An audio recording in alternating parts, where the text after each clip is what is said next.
Okay, so we've got our backward design plan, and thanks to Kate from St Clair's for letting me use hers. We're looking at the 4 standards that Kate articulated here, 2.4, 2.6, 3.1 and 3.4. Now you can see that this backward design plan is presently stored in Google Drive. In fact, look, it's in 2 different places.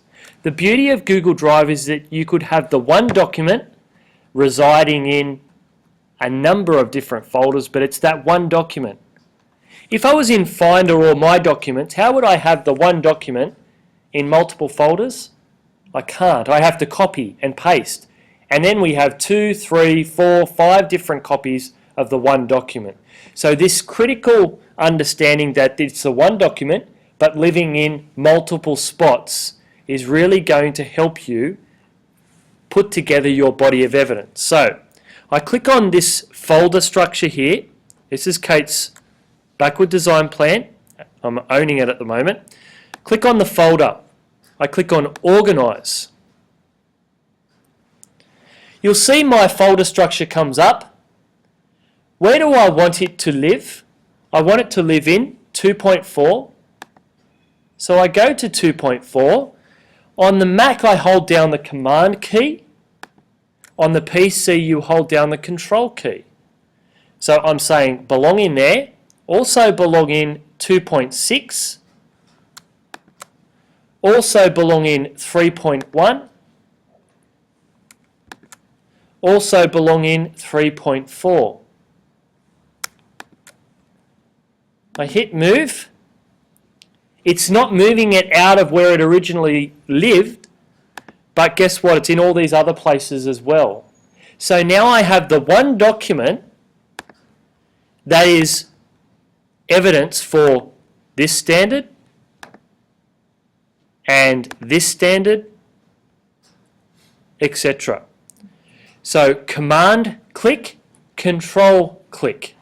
All right, Command click on the Mac, Control click on the PC will enable this document to live in more than one spot. How might that benefit you in other areas of your Google Drive? You might have a teaching and learning program. In your folder structure might be HISI, Year 7, History, the first Unit 1. But it will also be in a common Google Drive folder for the whole history faculty. It's the one document in 2 different spots. Hopefully then you can see, and Kate's just shared with me coming back here, this is her learning evaluation. So she's got evidence now against her peer evaluation of her project. Where am I going to put that? Well, I'm going to put that in the same folder structure. I'm going to put it in there. I'm going to put it in there. You get the idea. So that becomes a nice manageable way to start collecting evidence. If you run a meeting, and it might not be the best type of evidence, but in terms of engaging professionally with colleagues, you might put it in there. But on that meeting agenda might be a link to a screencast showing your department how to use Screencast-O-Matic or how to create a Google form.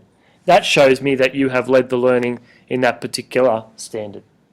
And the minutes would be actually better than the agenda. Well, this is the thing. Most people are using now the agenda and writing the minutes within the agenda as well. So it's agenda/minutes. Okay, so that's, and you know, again, you could go in and see the revision history and see who's edited that. Is it live in all the places? Yes. So if you make an amendment, say in the program on your wherever you filed it, in the other teachers folder, it appears? Correct. Right. So it's the one document. Kind of think about like there's multiple ways to get into your house, but your house is still your house. You've got the front door, you've got the back door, you've got the side door. Yep. It's in 3 different spots. Really useful. So it doesn't take a great deal of effort to simply put it in multiple spots, and that is one piece of evidence. Really good.